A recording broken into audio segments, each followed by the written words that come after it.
Hello à tous, on se retrouve pour le bilan de la semaine, marché boursier, marché crypto et on finira par le suivi de mon portefeuille boursier. Donc on est parti, on commence comme d'habitude par le VIX qui est un indicateur de volatilité donc sur le S&P 500. Sur les 5 derniers jours, le VIX continue une nouvelle fois de s'effondrer. C'est pour ça qu'on a la bourse qui fait des plus hauts et des plus hauts et des plus hauts parce que concrètement, il y a très peu d'incertitudes actuellement de par la majorité des acteurs sur le marché. Tout le monde est plutôt confiant par rapport à l'avenir, par rapport au taux d'intérêt, par rapport à l'inflation, par rapport au conflit géopolitique, ce qui fait que actuellement les marchés s'envolent littéralement. On commence en premier lieu par le CAC 40 juste ici. Lui sur la semaine, alors on est à 0,73, donc on a dépassé les 7500 points sur le S&P 500. Et si on va sur le CAC 40, pardon, et si on va sur le S&P 500, 5 derniers jours, on est à plus de 5000 points. Donc on peut voir qu'on a pris 1,40% en 5 jours. Sur un an, on est à plus 21 sur le max. Là, c'est assez fou. Et pareil, on est sur un plus haut historique en sachant que les indices boursiers passent finalement un tiers du temps sur des plus hauts historiques. Donc c'est pas non plus quelque chose où il faut se dire bon c'est trop tard, je pourrai plus jamais investir. Non, en soi, si vous avez un horizon d'investissement très long, pour le coup, moi, je continue d'investir tous les mois dès que je peux et plutôt c'est, mieux c'est quoi. Ensuite, la carte du S&P 500, ça c'est journée de clôture, donc c'est vendredi. On a juste les énergies qui ont un petit peu baissé. Et concernant la semaine, alors ça va s'actualiser, je vais essayer de me remettre peut-être comme ça. Là, on est sur la semaine. Donc concrètement, on est majoritairement dans le vert, un petit peu de partout. Il y a quelques actions ici, on peut voir dans le tabac qui ont un peu baissé, mais de manière générale, on a des actions, en tout cas pour les grosses capitalisations du Nvidia, Google, Microsoft, Apple, Amazon, Tesla, qui sont dans le vert, donc ça pousse vachement les indices. Maintenant, les actualités qui vont avoir lieu, et là, on a les taux d'inflation aux US. C'est ce mardi, donc 13 février. Vous pouvez voir un peu le précédent. Donc, on était à 3,9 ici pour l'inflation sous-jacente. Donc, ils ont en consensus 3,8, en prévision 3,7. Donc, à voir à quel niveau on va se retrouver, sur quoi ça va tomber. On a aussi l'inflation MOM et l'inflation ici en glissement juste là, qui me semble pour celle-ci enlève l'alimentation et l'énergie. Pareil, on est un petit peu plus bas, 3,4 précédent. Le consensus, c'est 3 et la prévision, c'est 3,1. Donc là, ils estiment qu'il y a quand même une belle baisse qui va avoir lieu. Donc, on verra si c'est le cas. Mais pour l'instant, si on regarde juste le taux d'inflation sous-jacent ici, vous allez voir que vraiment, on est sur des baisses consécutives. Donc, ça a vraiment énormément baissé aux US à ce niveau-là. Après, on va avoir notre euro-dollar sur la semaine. Il ne s'est pas passé grand-chose. Après, vous pouvez le voir sur un mois, 6 mois, l'année écoulée, etc. Même sur 5 ans, voilà, notre euro, c'est une devise de base forte, mais elle est quand même beaucoup moins puissante que le dollar au cours des dernières années. Donc, il valait mieux avoir du dollar que de l'euro au cours des dernières années. Après, Orpea, qu'on regarde à chaque fois en bilan de la semaine jusqu'à que ça se retrouve presque à zéro, mais on n'y est pas encore. 5 derniers jours, ça a encore baissé, moins 3,60%, donc ça ne s'arrête plus. On est sur une baisse qui ne s'arrête plus. Vous voyez, des fois, il n'y a même plus les données. Là, les données de janvier, elles ne sont même pas affichées directement. Si on se met sur un an, on se croirait sur je sais pas, un shitcoin qui a monté, qui s'est littéralement effondré. Mais non, c'est une énorme entreprise. On va voir que la capitalisation, on est toujours au-dessus des 2 milliards, quasiment 3. Donc ça reste une très très grosse capitalisation. Et malgré ça, voilà, ça vaut strictement plus rien. Après, les cryptos, alors là, il y a pas mal d'actualités. Donc, on est directement sur les 7 derniers jours. Et pour les cryptos, ça se passe plutôt bien. On a un BTC avec un Bitcoin qui est presque à 50 000 dollars. Donc, si vous êtes investi en crypto, je pense que vous êtes plutôt content. On a Link cette semaine qui a explosé. On est à 20 dollars. Ethereum, 2500 dollars. Donc, pour la majorité du marché crypto, on est vraiment dans le vert avec beaucoup d'actualités. Vous allez voir au niveau des ETF, il y a vraiment des bonnes choses qui se sont passées par rapport aux cryptos dernièrement. Un petit peu ici les indicateurs des réseaux sociaux, donc là les volumes de tweets, ça reste encore très très léger, ça ne s'emballe pas, le marché crypto même s'il monte un petit peu, voilà, c'est surtout les personnes qui connaissent les cryptos, qui ont déjà investi dans les cryptos, qui sont dans le marché actuellement. Et il n'y a pas beaucoup en soi de nouveaux entrants. Et pareil, si on regarde comme d'habitude la page ici Wikipédia, on peut voir que voilà, il n'y a pas grand chose, pas d'actualité. Si on se met sur pour l'exemple sur le All ici. Bon, ça c'était normal, c'était en 2017 ici, mais même 2021, il y avait quand même des très très gros pics. Actuellement, on est vachement bas. Et par contre, si on descend, on va se mettre sur les vidéos des plus gros youtubeurs américains crypto. pareil, au niveau de l'intérêt, bon, on va pas prendre. Après, ça dépend parce que là, le mois n'a pas du tout. Et même, on n'est même pas à la moitié du mois. Mais concrètement, on reste voilà, sur quelque chose de très très bas par rapport à 2021 pour le moment. Donc, il n'y a pas encore de nouveaux entrants. Donc, espérons que ça arrivera pour tous ceux qui sont aussi investis en crypto. Après, MRVZ Score, où est-ce que ça en est? Eh ben, on peut voir que pour le coup, on est actuellement, voilà, ici, on est proche des deux en soi.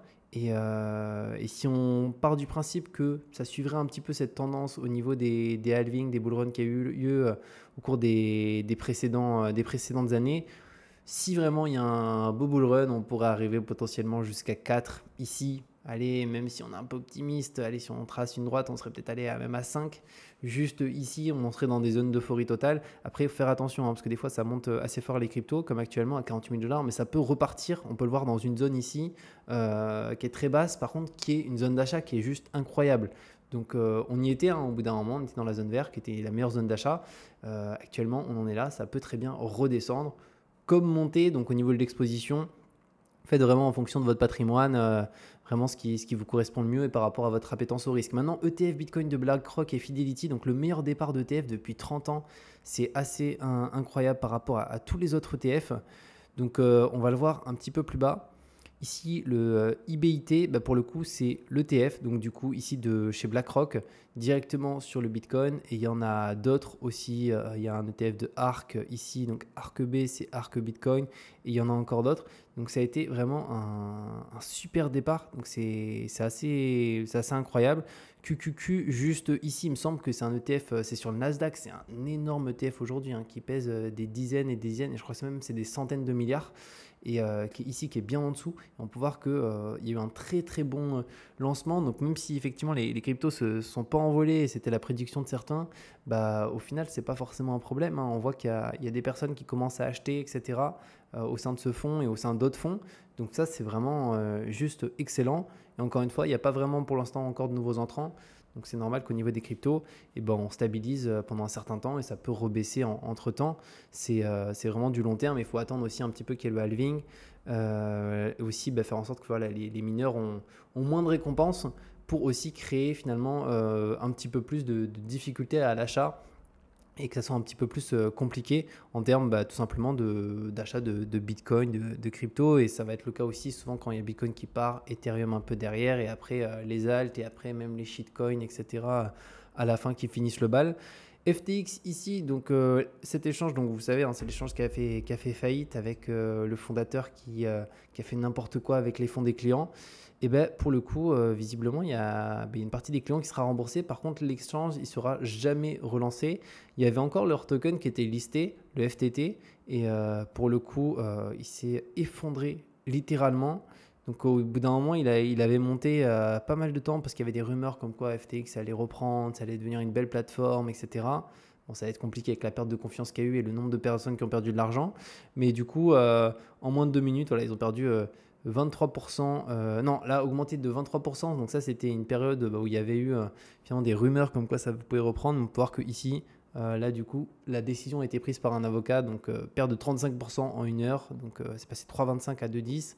Faire très attention une nouvelle fois avec tout ce qui est spéculation sur ce type de token, en plus là avec une plateforme qui a fait faillite, etc. C'est hyper risqué. Et pour finir, ETF Bitcoin Spot, ils détiennent désormais 3,5% des bitcoins en circulation. Donc on peut voir que finalement il y a quand même pas mal de personnes qui ont acheté des ETF Bitcoin, que ce soit BlackRock, Fidelity ou d'autres émetteurs. Donc on est là, on peut le voir, IBIT, ça c'est BlackRock. ARK Invest, là il me semble que c'est aussi un ETF de chez BlackRock. Ah non, ça a l'air d'être un autre émetteur. Mais en tout cas, voilà, ça part quand même plutôt bien, avec quand même en fonction des émetteurs un asset un petit peu différent. Il y en a qui ont beaucoup plus de poids que d'autres, et ça c'est souvent ce qu'on retrouve. Mais en soi, c'est vraiment un bon point. Et pour finir un petit peu sur mon portefeuille juste ici, où est-ce que j'en suis? Ah mince, alors j'ai une petite connexion. Je vais essayer de me connecter directement, ce qui va me demander une petite vérification sur le téléphone. Tac. Parce que du coup, oui, c'est ce que je voulais vous partager. En gros, j'ai pu accéder directement là à mon compte Trade Republic depuis Maurice, parce que j'ai déménagé à Maurice. Et donc du coup, je vous partage mon autre portefeuille, parce que j'en ai deux. j'attends juste que ça s'affiche, comme ça je vais pouvoir vous montrer. Tac. Est-ce que ça veut bien? Mince, décidément, ça ne veut pas. Bon, je vais y arriver.